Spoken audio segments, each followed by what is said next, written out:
Hello, and welcome to the Gerard Manley Hopkins podcast. I'm Lance Pierson.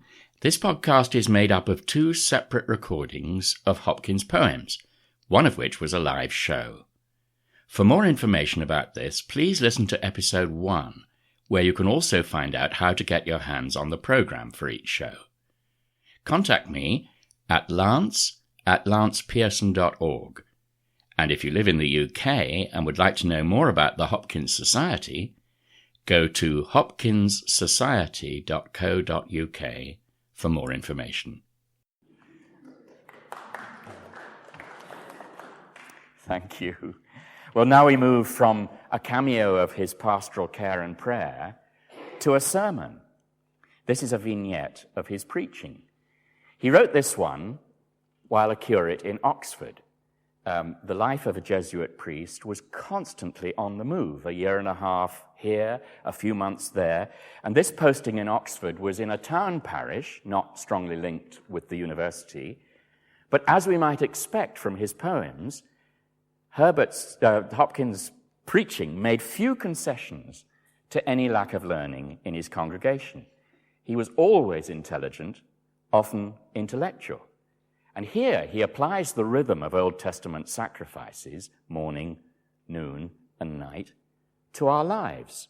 He urges us to dedicate our lives to God, not 3 times a day, but taking it figuratively, at the morning, midday, and evening of our lives.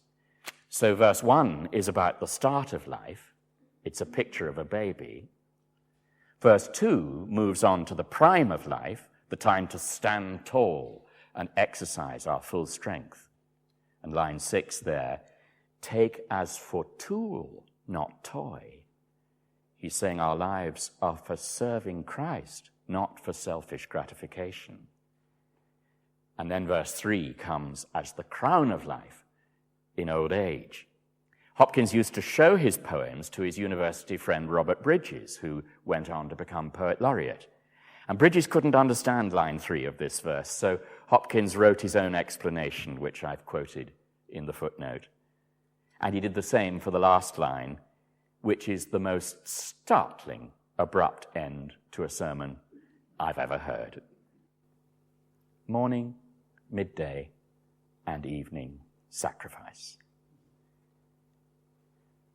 The dappled, die-away cheek and wimpled lip, the gold-wisp, the airy-grey eye, all in fellowship. All this beauty blooming, all this freshness fuming, give God while worth consuming. Both thought and thew now bolder, untold by nature, tower, head, heart, hand, heel, and shoulder, that beat and breathe in power, the pride of prime's enjoyment. Take as for tool, not toy meant, and hold at Christ's employment. The vault and scope and schooling and mastery in the mind, in silk ash kept from cooling, and ripest under rind. What life half lifts the latch of, what hell stalks towards the snatch of, your offering with despatch of.